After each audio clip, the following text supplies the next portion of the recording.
Bonjour à toutes et à tous, soyez les bienvenus sur la Web TV et sur le circuit de Jarama pour la deuxième journée de compétition dans le cadre de cette cinquième manche des V2V Endurance Series. Et oui, déjà l'antépénultième manche de cette saison 2017 qui nous réserve toutes les surprises. Nous sommes sur la grille de départ de la première course de la journée. Il y en aura 3 des courses à vivre en notre compagnie sur la Web TV officielle en partenariat avec Michelin, puisque nous aurons le sprint CN d'ici quelques instants, la monoplace et bien évidemment les 6 heures d'endurance prototype. Là aussi il va y avoir un final d'enfer. On imagine un départ à suivre bien sûr aux alentours de 10h30 et effectivement comme hier le dénouement devrait être suffisamment surprenant pour vous tenir en haleine. Ouais, j'ai des encouragements derrière moi, vous avez vu hein, Patrice, merci, directeur du HMC Racing. En tout cas j'espère que vous allez passer une très bonne journée. Le soleil est au rendez-vous, donc soyez bien des nôtres durant toute cette journée.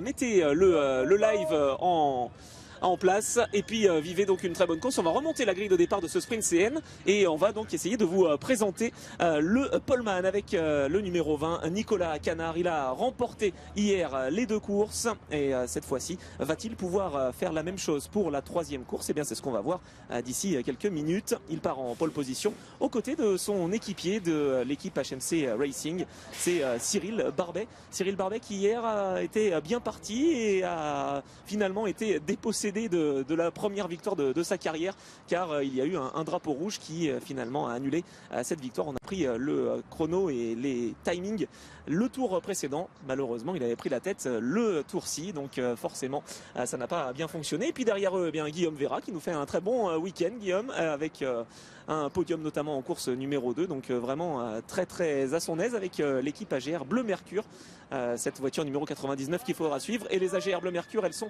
très présentes hein, sur cette grille de départ, puisque vous le voyez, il y en a 3 qui se succèdent. Guillaume Vera, Aurélien Robineau avec un orange, mais il fait bien partie de l'équipe AGR Bleu Mercure avec le numéro 32. Il remplace Arlan Boulin ce week-end. Aurélien Robineau qui découvre la SP05 et qui la découvre même très bien, puisqu'il a réussi à emporter la classe B de cette catégorie SP05 tout à l'heure, hier pardon, et c'est vrai qu'il se débrouille vraiment bien avec cette voiture et cette équipe. L'Alchimie a donc bien pris, et puis derrière eux, eh bien c'est la voiture numéro 14 de Cédric Gardin. Cédric Gardin qui est passé du F5 au SP05, vous le savez, et qui a fait une très bonne journée hier. Cédric, il a réussi à faire vraiment une bonne performance et il va essayer peut-être même d'aller sur le podium. On va l'espérer pour lui, car il est 5e sur cette grille de départ. Tous les espoirs sont permis. Bonne course Cédric. Et puis derrière on retrouve Christophe Pelletier avec la voiture numéro 50, alors qu'on a un rappel 3 minutes avant le départ de cette épreuve, en tout cas la mise en action des voitures. Christophe Pelletier qui est engagé également en SP05. Il a eu une course solide hier lors de la deuxième. La première, il a connu un petit souci mécanique. Et puis Jean Kellet qui se bat face à Nicolas Canard. Jean Kellet qui finalement n'a pas été en réussite hein, hier, entre les drapeaux rouges, les safety cars et un départ un peu chaotique après un contact avec son équipier. Malheureusement pour lui, il n'a pas été en mesure de marquer de gros points, mais aujourd'hui il va essayer de faire de son mieux. Et puis si on va un petit peu plus loin sur la grille de départ, en SP05, donc on a vu que c'était Nicolas Canard, mais en F5 en revanche c'est la voiture numéro 12 de Marc-Antoine Danielou qui a signé la pole position. Trop ralenti sous safety car, Marc-Antoine Danielou partira donc en pole position aux côtés de la voiture numéro 88 de Jonathan Dessens, qui est habitué plutôt au rallye d'habitude, mais là il vient nous faire une pige en Feugnot F5 et ça se débrouille plutôt pas mal pour lui. Alexandre Barbia avec la voiture numéro 33 qui s'élancera en 3e position, et la voiture numéro 20 Monsieur Gauclair qui s'élancera donc en 4e position, Olivier de son prénom. Voilà, on va donc en terminer, les moteurs vont s'allumer et on va se retrouver sur la grille de départ pour cette course, véritablement pour la commenter, cette 3e course du week-end, ici sur la Web TV officielle en partenariat avec Michelin. À tout de suite. Là on va laisser partir les studios, ou alors faut qu'on se dépêche, on va suivre eux. On sera derrière, ouais.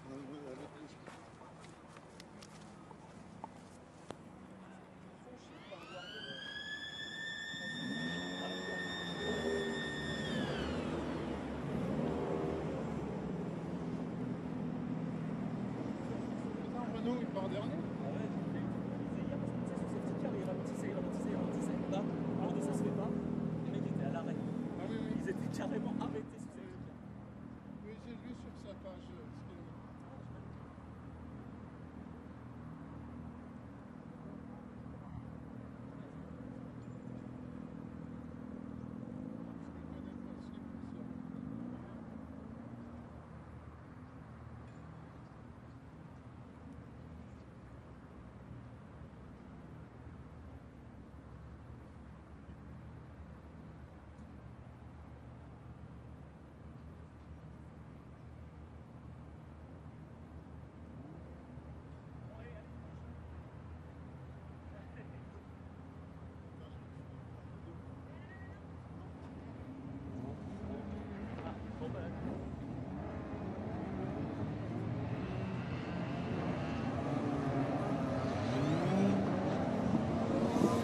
Eh bien, bonjour à toutes et à tous, heureux de vous retrouver pour cette course 3, le temps qu'Anthony Brevet revienne en courant de l'après-grille qui est un peu plus éloigné.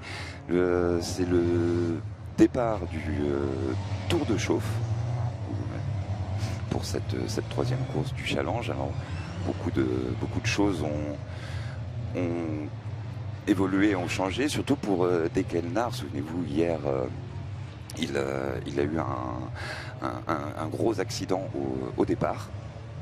Le pauvre Dekel, donc la voiture était bien abîmée, il a forcément abandonné. Les mécaniciens ont travaillé toute la nuit d'arrache-pied, ils ont fini à 5 h ce matin. Et donc Dekel a emprunté la carrosserie de Pierre Heriot, qui n'est pas avec nous, du team AGR, qui lui l'a gentiment prêté, parce que c'est ça aussi le challenge Fenios, c'est beaucoup de solidarité. Donc elle est bleu ciel et orange, et lui permettra de concourir pour participer à cette course 3. Et ce qui s'est passé pour Dekel, c'est qu'il a pris un très très bon départ, et puis devant lui il y avait une SP05 qui a eu un peu de mal à s'élancer. Et ça a zigzagué dans le peloton, et forcément Dekel s'est retrouvé à pousser Jonathan Dessins sans faire exprès, et un petit peu, et puis Jonathan n'a pas perdu le contrôle, mais par contre ça a envoyé Dekel directement dans le mur. So a few words in English for Dekel's friends and family, because Dekel told me that you in Israel are watching him.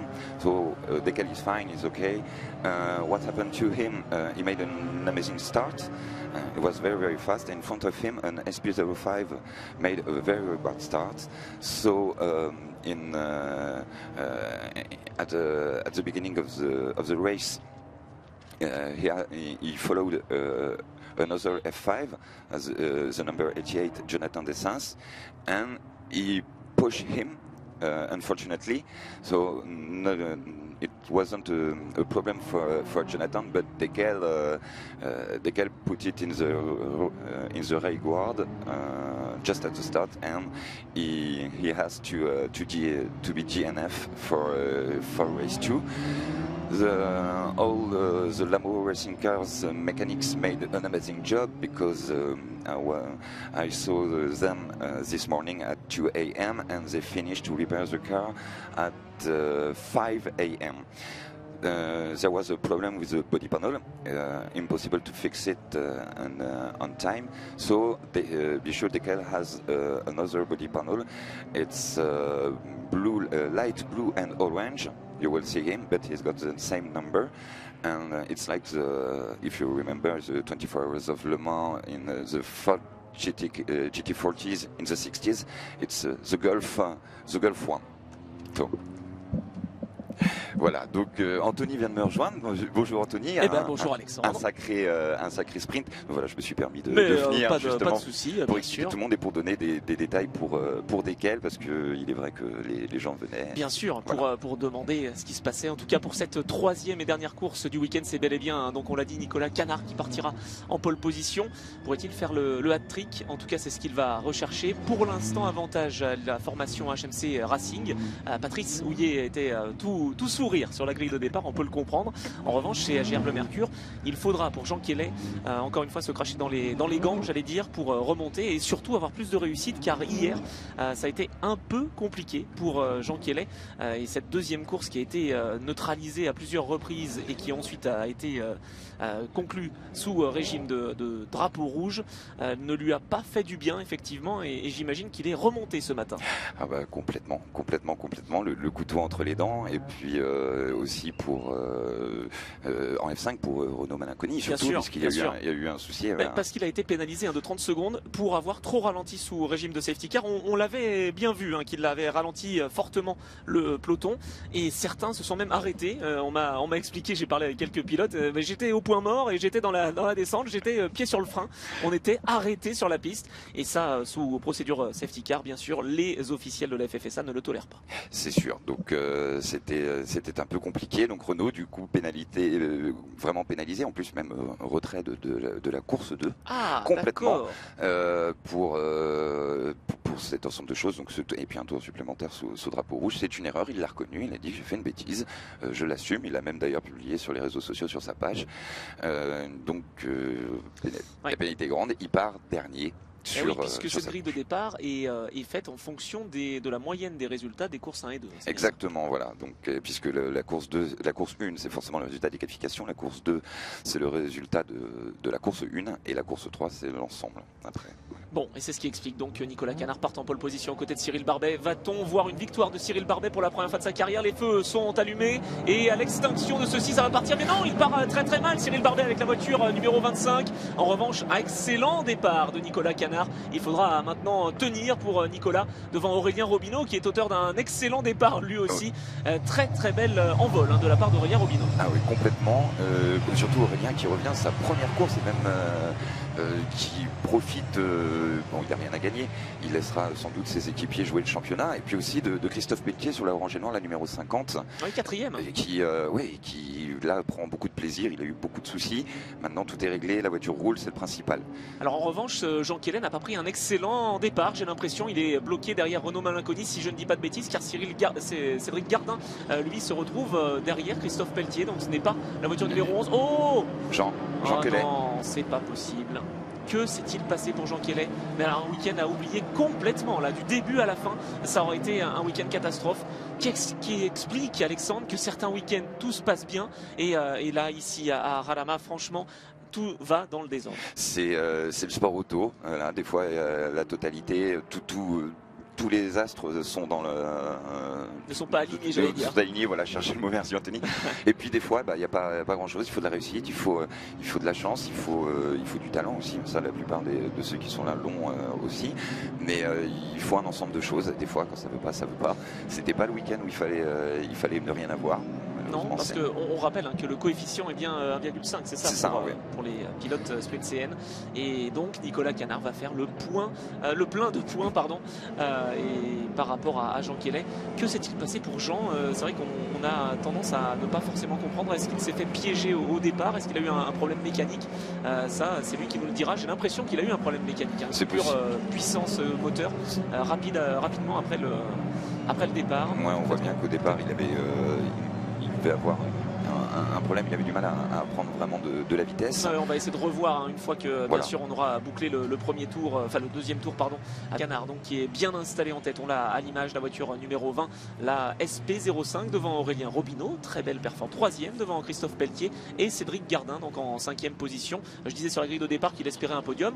Effectivement, Cédric Gardin va espérer un podium. Attention avec la voiture numéro 28 de notre ami Franck Lefebvre. Ah non, Franck Lefebvre. Franck Lefebvre qui commence sa première course avec le HMC Racing. Oui. Et puis en F5, je vois aussi un excellent tour de Jonathan Dessens qui est leader devant Marc-Antoine Danilou, Alexandre Barbia, Olivier Gauclair et Jean-Marie Huette. Oui, c'est vrai que la 88 a donc passé en tête de la catégorie F5. Il va arriver dans le virage numéro 8 à Jonathan Dessens et il est bien installé en tête, car c'est important aussi qu'on parle des SP05 mais des F5, car on va le rappeler une autre nouvelle fois, puisque c'est une deuxième journée de compétition ici. Donc pour ceux qui nous rejoignent ce matin, on a vraiment les SP05 qui sont les voitures les plus rapides, qu'on voit d'ailleurs à l'image avec le pilote de HMC Racing Nicolas Canard, et puis les F5 qui sont un petit peu moins rapides, des anciennes générations en fait. Plus anciennes, donc après les deux cohabitent avec un certain succès quand même.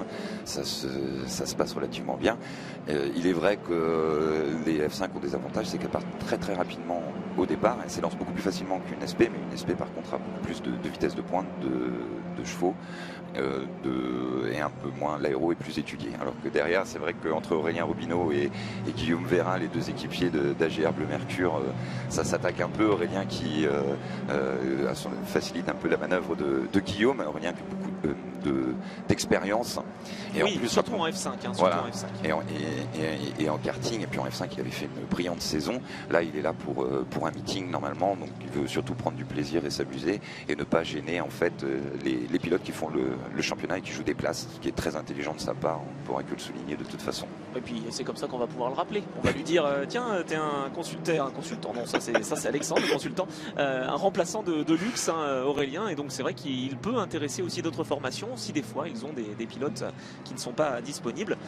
Lui aspire à mieux, bien sûr, aspire à faire une saison complète peut-être, même si cette année c'était censé être une année de transition pour lui et une année sabbatique, j'allais dire, mais dès qu'il a l'occasion de revenir dans le baquet, il le fait. Et puis surtout en Fenio, parce que c'est une ambiance inimitable et incomparable.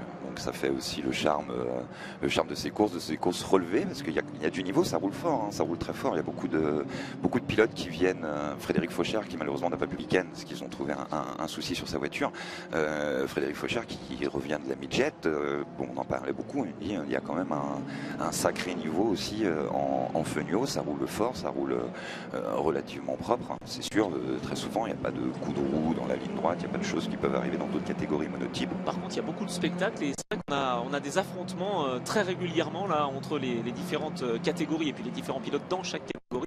Et ça, c'est toujours très important de suivre cela. Alors que Nicolas Canard fonce le clou, une 7-6, meilleur temps, oh là là, 2 secondes de mieux que Guillaume Vera, quasiment 2 secondes de mieux dans le dernier tour. Il vient de signer le meilleur chrono sans surprise, 5 secondes 8 d'avance pour Nicolas Canard. Il a bien compris qu'il fallait qu'il marque de gros points ce week-end, car son adversaire principal, Jean Kellet, est très très mal parti et très mal placé. Je me demande même s'il n'est pas hors course. On va essayer de surveiller, on n'a pas eu l'image. Attention avec Cédric Gardin, juste derrière la voiture numéro 50 de Christophe Pelletier. Oui, là aussi ça se bagarre fort, parce que derrière il sent que le pilote HMC Racing Cyril Barbet revient derrière lui. Oui, oh, il se monte Cyril Barbet. Est-ce que ça va passer, Alexandre? On l'espère quand même un petit peu, qu'il y ait un peu d'action. C'est vrai que Cyril Barbet s'est bien montré, était bien positionné. Et puis hier il a été bien placé, il était même leader et vainqueur provisoire jusqu'à ce drapeau rouge. Mince alors. Exactement. Puis bon, il s'est raté au départ, parce que là il a quand même bien plongé au classement. Oui. Le pauvre Cyril, bon, comme quoi, ce que je dis toujours, j'ai appris au fil des ans à suivre ce challenge, à m'occuper de ce challenge. Il y a toujours des surprises. Ah, ça c'est sûr. Et c'est vrai qu'on n'en manque pas, et on ne manque pas non plus d'affrontements et de dépassements, c'est ce que l'on disait. Alors on espère avoir une course plus fluide quand même qu'hier. Est-ce qu'on a une explication pour laquelle finalement tous les pilotes se faisaient piéger, alors qu'on va revoir le départ, on y reviendra tout à l'heure. Très très bon envol de la voiture orange numéro 32 d'Aurélien Robineau, qui a profité du mauvais départ de Cyril Barbet. Nicolas Canard, lui, n'a pas de soucis. Et puis on va voir un petit peu plus loin derrière, on va essayer de voir plus tard Christophe Pelletier qui tente qui dépasse justement Aurélien Robineau. Oh, et puis Cédric Gardin qui en profite. Magnifique. Oui. On parlait de podium pour Cédric Gardin. Pour l'instant, il n'en est pas loin.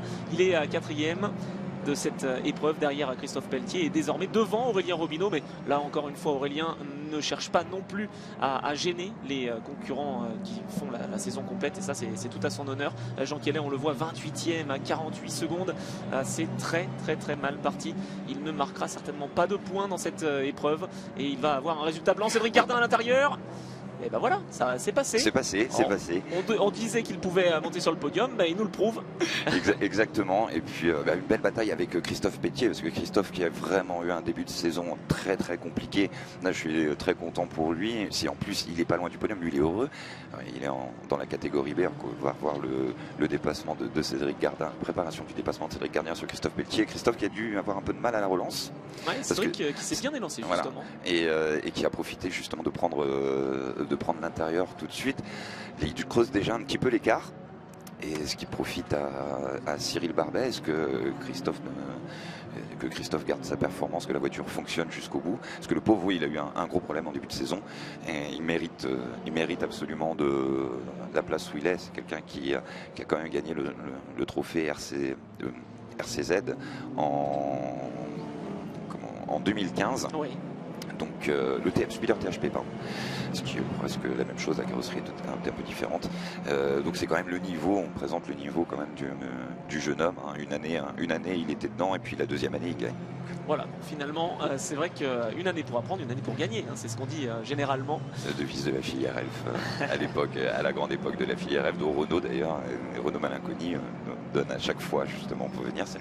Ça semblerait pour le moment pas encore lui réussir sur ce coup. Non, là, ici, c'est vrai que c'est un peu compliqué, mais enfin, il est quand même toujours très très bien placé, hein, Renault. Alors, on va faire justement un point sur les F5 avec Jonathan Dessens, le leader à l'image, la voiture numéro 88, devant Alexandre Barbia, et en 3e position, on retrouve Marc-Antoine Danielou, qui lui aussi fait une bonne opération ce week-end après les déboires de Renault Malinconi. Mais enfin, pour l'instant, pour la première position, rien n'est joué. Et puis, on va descendre un petit peu dans ce classement F5. Donc, on a Dessens Rins, Barbia, Danilou. Ensuite Olivier Gauclair, Jean-Marie Huette, Dekelnar qui se retrouve bien placé devant Patrick Seillet et Claude Chaumeau qui habituellement Claude Chaumeau est encore très bien placé.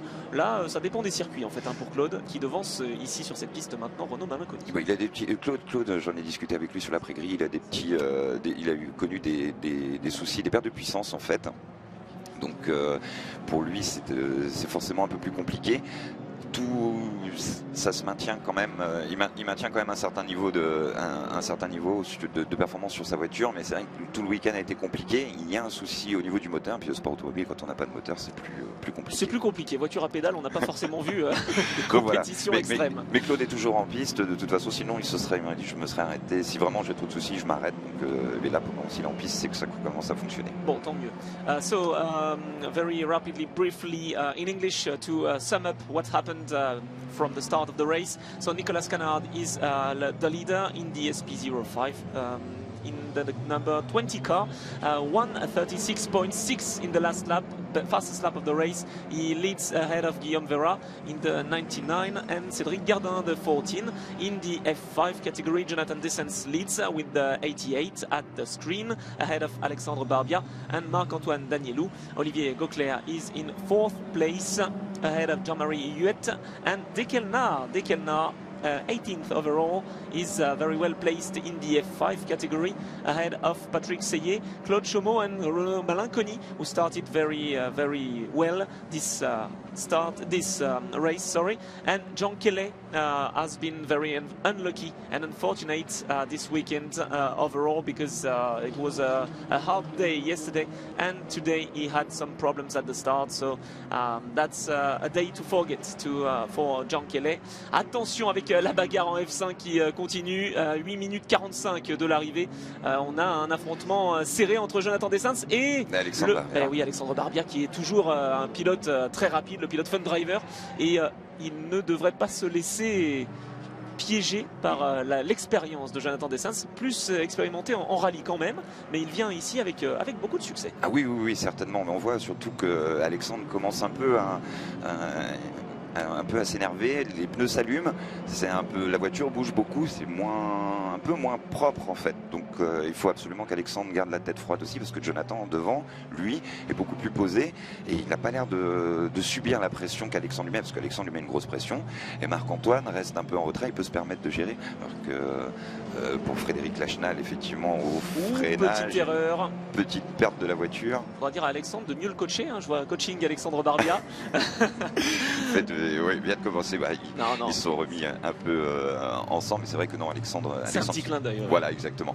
Et donc c'est vrai qu'Alexandre doit garder un peu plus la tête. Blocage de roue. Alexandre va tout droit. Il a failli aller tout droit et il est parti un petit peu large. Et c'est Marc-Antoine Danilou qui en a profité. L'erreur est vite faite, surtout à la fin de cette ligne droite, très bosselée. Et il a essayé peut-être de prendre le meilleur sur Jonathan Dessens, mais a freiné au panneau trop tard. C'est un peu compliqué. Non, je pense qu'il s'est fait piéger par une bosse en fait. Voilà, c'est extrêmement bosselé. C'est vrai qu'il y a des endroits où il ne faut pas mettre les roues. Heureusement, il s'en sort bien. Il s'en sort très bien. Il élargit un petit peu. Marc-Antoine forcément en profite au métier. Ça va soulager Jonathan, parce que du coup la pression sera moindre sur lui. Voilà, c'est ainsi, mais Alexandre va sans doute revenir de très fort. Oui, et puis là on a un petit clin d'œil à la pilote féminine. Elle n'aime pas qu'on la classe comme pilote féminine. C'est une pilote dans ce peloton, c'est Jennifer Michel avec la voiture numéro 39. Elle aussi fait une très bonne saison, une belle course également. Elle se retrouve au milieu de ce peloton F5, dans le top 10 de ce peloton F5, et elle est pour l'instant à la poursuite de la voiture numéro 22 de Christian Camboulive, qui avait connu aussi une course un peu difficile, à l'image de Jean Kelly, j'allais dire.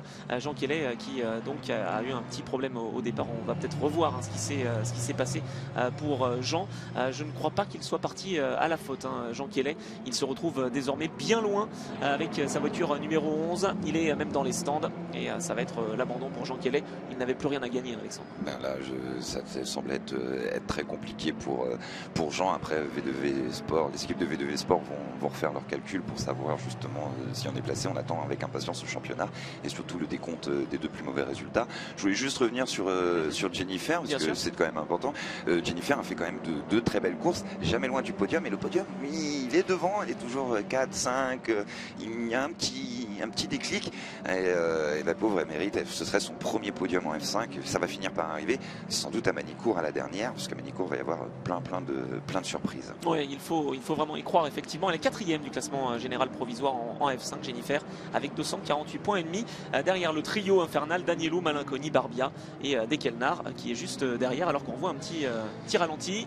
De Dekel, justement, qui a sa nouvelle carrosserie, donc prêtée par AGR Bleu Mercure. Voilà, et Dekel au freinage qui perd. Alors, c'est pas Dekel qui perd la voiture, c'est pas la voiture numéro 9 là? Non, c'est la 49, puisqu'il a sa carrosserie. En fait, c'est la carrosserie de Pierre Hariot que AGR a prêtée. Donc, like I said, it was on the replay Dekel's car. The new. Yeah, his new body, just for race 3 with light blue and orange, and he lost the rear just too much oversteer when he brakes. So fortunately, nothing happens. He didn't lose places. His ranking is the same, but Dekel is very fast and trying to push hard to finish very well this race 3. Oui, et puis après avoir connu une course difficile hier en fait, il veut absolument tout donner aussi et montrer que finalement cet accident ne l'a pas empêché de garder son niveau. Il veut remonter, hein, c'est ce qu'on dit quand on chute à cheval, voilà, faut remonter sur le cheval, et ben là faut remonter dans la voiture quand on a eu un petit accident. Voilà, donc c'est ce qu'il faut.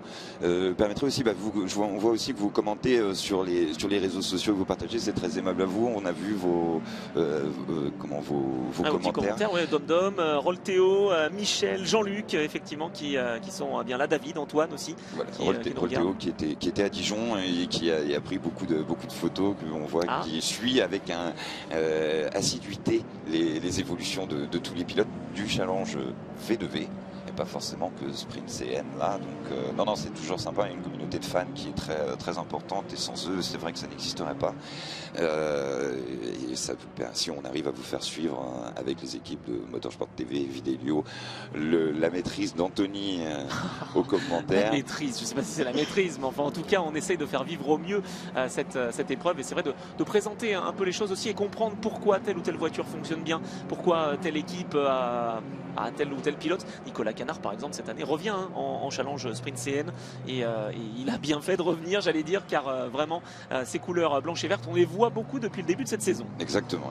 Maintenant la partie un peu plus complexe, c'est la remontée des retardataires, chose qu'on n'a pas pu voir dans les premières courses puisque c'était un peu plus brouillon, et avec les safety cars c'était compliqué, donc c'est un moment un peu tendu, mais de toute façon les retardataires surtout F5 sont bien au courant de l'importance en fait de la place de Nicolas Canard, et lui facilite grandement le passage. Tout le monde là-dessus est très correct, et ça les empêche pas après de se battre aussi entre eux. Bien sûr, et c'est là où c'est important aussi, à la fois pour le leader de bien gérer le trafic, mais aussi pour les pilotes qui sont repris par les leaders, de bien gérer le moment où ils laissent passer le leader pour ne pas se perdre une place justement quand ils sont en bagarre avec un de leurs adversaires. Donc c'est toute l'alchimie à trouver, j'allais dire, et tout l'équilibre pour ces différents pilotes. Mais là ça s'est très bien passé, hein. Jusque là ils ont bien respecté les drapeaux bleus, alors qu'on revoit Xavier Cousin au freinage encore allumé un peu les pneus. Hier il s'est fait une belle frayeur, hein. Xavier, c'était son anniversaire d'ailleurs, hein, on l'a souligné, il s'est fait une belle frayeur derrière son adversaire et néanmoins ami, hein, Cyril Léger. Oui, Cyril Léger. Il est arrivé, il a pris l'aspiration de Cyril en fait commençait à avoir quelques petits soucis, et donc on a vu sur la caméra de Xavier, ce qui publiera la vidéo, en fait Xavier, parce qu'on arrive au bout, pour vous donner une idée, au bout en SP05 Xavier était à 235 km/h, et il arrivait avec pratiquement 50 km/h plus vite, et ils sont passés vraiment à deux doigts.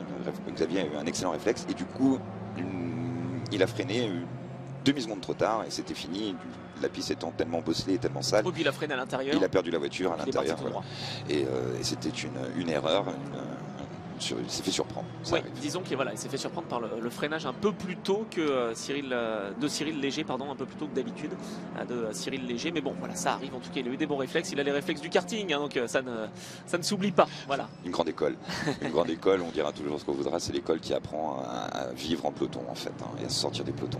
Effectivement, et c'est, je crois, le même combat hein, ici en sprint CN. On a vraiment des pelotons très serrés. Jennifer Michel qui va laisser passer la voiture de Nicolas Canard d'ici quelques instants. Il faut trouver le bon moment aussi. Elle va se mettre à l'extérieur, là, je pense, pour laisser Nicolas Canard passer. Voilà, c'est fait, elle l'a vu. On voit la différence entre les F5 et les SP05. Hein. Un peu plus large, la SP05, un peu plus imposante, j'allais dire, à cette voiture qui est sortie des ateliers d'Ivoran.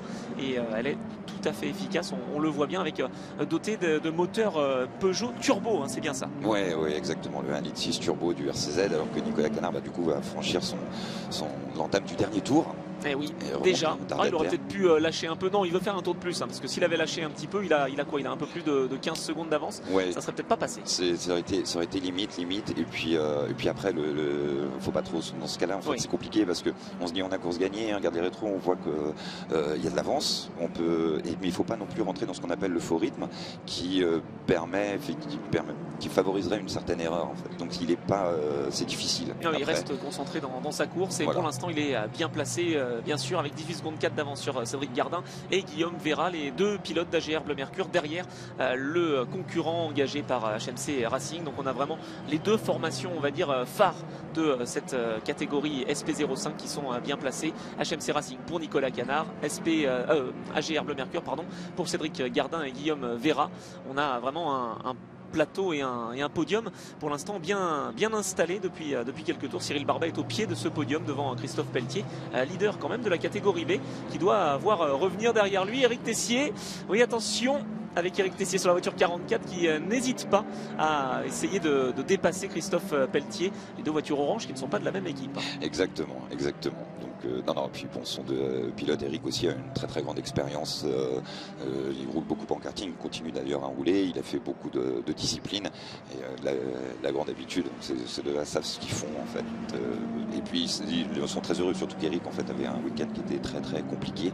Donc c'est le dernier virage pour le leader Nicolas Canard. Victoire pour Nicolas Canard en SP05 et il va y avoir des petites surprises en F5 car effectivement Alexandre Barbia a dégringolé dans le classement. Il ne sera même plus sur le podium final de cette épreuve. En tout cas, victoire, il peut la célébrer, la savourer, cette victoire Nicolas Canard, car il aura dominé de bout en bout cette course numéro 3. Cette fois-ci pas d'erreur, car on pouvait lui reprocher entre guillemets sa petite erreur dans la course 2 qui lui avait coûté momentanément la victoire, ou course 1 dans la course 1. Voilà. Il avait momentanément lâché la victoire pour son équipier Cyril Barbet, mais finalement il avait récupéré sur tapis vert puisqu'on avait agité le drapeau rouge et pris le classement un tour précédent. Cette fois-ci il l'a, cette victoire, une vraie. Nicolas Canard, le triplé hein, ce week-end, c'est un week-end vraiment parfait pour lui. Complètement, le week-end parfait, la course à coefficient, en plus la dernière course qui est une vraie course on va le dire, puisqu'on a eu 20 minutes sans interruption. Depuis Dijon, ça faisait vraiment plaisir. Il faut dire ce qu'il y a, personne n'aime trop ce genre de choses. Oui, bien sûr. Attention, avec une voiture qui est partie en travers dans le tout dernier tour. Il me semble que c'est Olivier Gauclair. Oh non, il était troisième. Olivier Gauclair, il était troisième. Mais... Alors, est-ce qu'il aurait passé la ligne quand même? Je ne suis pas sûr. C'est Olivier Gauclair là qui. C'est Olivier Gauclair. Ah là là. C'est sa voiture. C'est dommage puisque du coup, en F5, c'est la victoire de Jonathan Dessens, première victoire en F5 devant Marc-Antoine Danilou. Olivier Gauclair qui était troisième. Et maintenant, ça devrait être Dekelnar qui s'empare de la troisième place, à surveiller en tout cas. What a shame for Olivier Gauclair in the last lap. We could see the car very damaged. I think Dekelnar should be in third place. No, Renaud Malinconi is third. Renaud Malinconi qui remonte sur le podium de la F5. Il est incroyable, Renaud Malinconi, en partant dernier. Il remonte troisième de cette catégorie F5. 1.7 seconds advantage for Renaud Malinconi ahead of Dekelnar. No podium for Dekel. What a shame. But what happened with Olivier Gauclair? Maybe a small contact with one of his opponents or maybe a puncture. Qu'est-ce qui s'est passé pour Olivier Gauclair? On va essayer de retrouver l'image avec le pneu arrière droit qui est complètement crevé. Et il va partir en tête à queue. Il perd forcément la voiture à ce niveau-là, la voiture étant décalée, oui, mais il manque déjà l'aileron. Dans le dernier tour, Alexandre. Dans le dernier virage, comme quoi rien n'est joué jusqu'à la ligne d'arrivée. C'est le sport auto, c'est ça. Il faut toujours il faut toujours garder le couteau entre les dents jusqu'au bout et surtout pas faire d'erreur même dans le dernier virage. C'est dommage pour Olivier, il avait fait une belle course, il méritait ce podium même pour le HMC Racing aussi.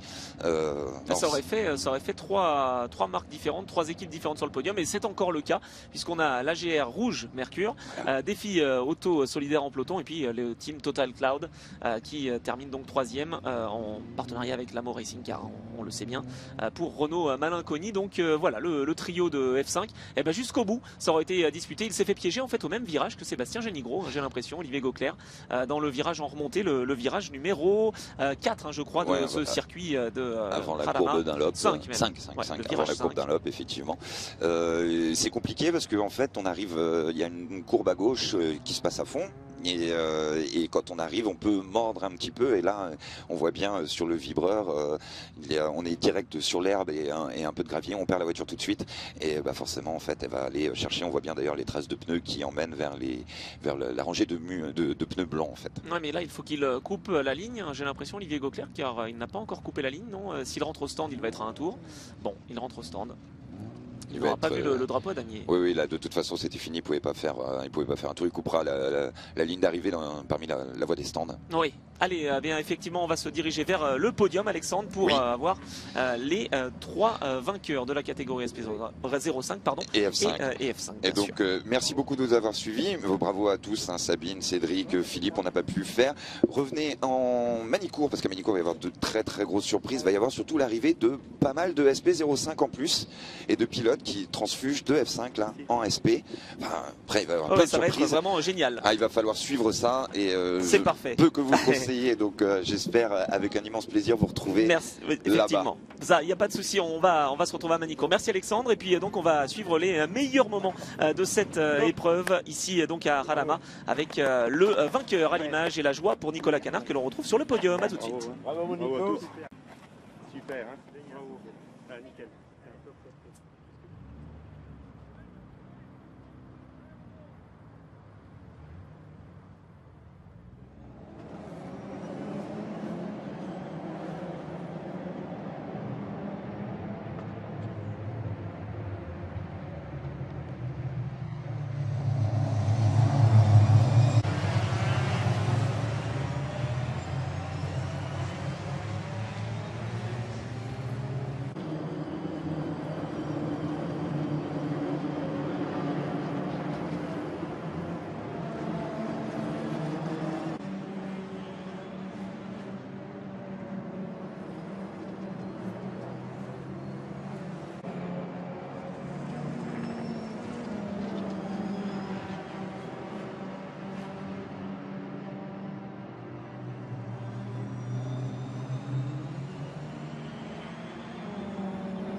tous les pilotes qui sont sur le podium doivent venir, tout simplement.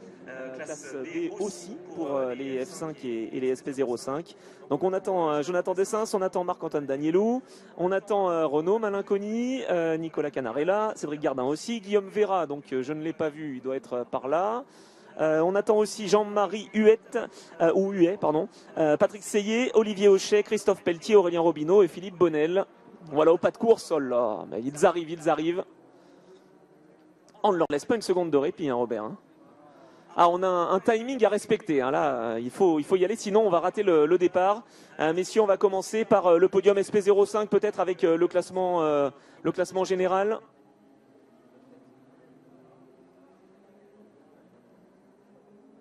Okay. Alors, on me dit, commence par les F5. Eh bien, je commence par les F5. Sont-ils là? Jonathan Dessens, Marc-Antoine Danielou et Renaud Malinconi. Je suis pas sûr qu'ils soient là. Ah, non, mais ils sont toujours en retard. Là, qu'est-ce qu'ils font? Faut les appeler. Hein.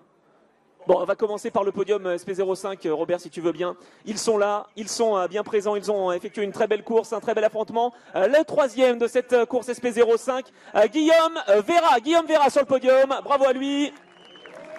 Très très belle performance.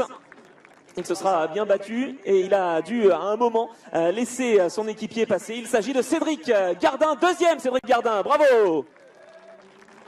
Un bel affrontement entre équipiers, ça fait plaisir aussi hein, de voir un affrontement comme ça.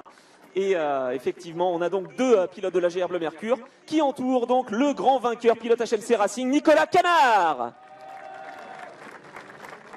Un triplé, ça a paru facile. Bon, ça l'était pas, mais ça a paru facile. Voilà, messieurs, les trophées bien haut. Parfait pour les photos. Si vous voulez vous mettre sur la première marche, s'il vous plaît. Voilà. Parce que j'entends les monoplaces derrière qui ne vont pas nous attendre. Hein. Merci, messieurs. Alors, on passe au podium F5. Peut-être s'ils sont là. Je ne suis pas sûr d'avoir vu les pilotes F5. Bon, tant pis. Les absents ont toujours tort. On passe au podium F5 classe B avec la troisième position pour Olivier Auchet. Olivier Auchet, troisième. Ah, il n'a pas pris le bob cette fois, oui, mais il n'y a pas de soleil en même temps. La casquette Michelin pour Olivier. Bravo en tout cas pour cette troisième place en classe B. Deuxième position pour Patrick Seyé. Patrick Seyé, deuxième. Encore un pilote à GR Bleu Mercure. Hein. Combien il y en a? Mais ils sont pleins. C'est une pépinière de talent, effectivement. Et ils sont combien? Je sais pas, j'ai entendu un chiffre. Jean-Marie Huet, en tout cas, a terminé premier de la catégorie classe B. Bravo Jean-Marie. Vainqueur donc de cette catégorie F5, classement B. Voilà, bien haut les trophées, messieurs. Parfait. Allez, on va passer au classement F5, puisque je vois des pilotes F5 qui arrivent. Bah oui, mais ils ont moins de puissance par rapport au SP05, donc ils arrivent un peu plus tard. Alors, troisième de cette course F5, la voiture 80 à hauteur d'un excellent retour, il partait dernier, il finit troisième, Renaud Malinconi avec l'équipe Total Cloud, troisième place. Deuxième dans cette épreuve, il aura été solidaire jusqu'au bout dans le peloton. C'est Marc-Antoine Danielou avec la voiture numéro 12. Ah, il est où Marc-Antoine alors? Bon, ben on va dire qu'il est là, donc bravo Marc-Antoine. Et le vainqueur, Jonathan Dessens, vainqueur. Il arrive, il court, Marc-Antoine. Ah, il va être là pour la photo, Marc-Antoine. Allez, on y croit. La casquette, on l'oublie pas. Michelin, fidèle partenaire. Et le trophée pour Marc-Antoine. Voilà, donc le podium. Une belle course, hein, là aussi, messieurs, en F5. Vraiment... on est très satisfait de voir vos performances. Marc-Antoine, sur la première marche, s'il te plaît. Parfait pour les photographes. Et le dernier podium d'ici quelques instants, parce qu'après, il y a les monoplaces. Et oui, on a un timing chargé, hein, Robert, moins qu'hier, mais timing chargé quand même. Avec la classe B de la SP05. Troisième position pour Philippe Bonnel. Philippe Bonnel, troisième. Avec la voiture numéro 27, Aurélien Robineau a terminé en deuxième position avec la voiture numéro 32. Eh ben voilà, un autre podium pour le revenant. Ah, il va s'y habituer au SP05, Aurélien. Et tu auras raison avec l'équipe AGR Bleu Mercure. Ça se passe très bien. Et puis, le grand vainqueur de la classe B, il a fait une excellente course également. Christophe Pelletier, vainqueur de la classe B. SP05. Bravo messieurs. Ça aurait été disputé là aussi jusqu'au bout. Les trophées bien haut s'il vous plaît.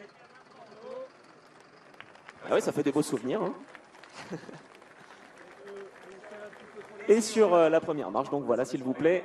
Merci à vous. Et puis donc Robert, on va se retrouver pour la monoplace. Donc voilà, d'ici quelques instants, ça enchaîne. Allez, c'est parti.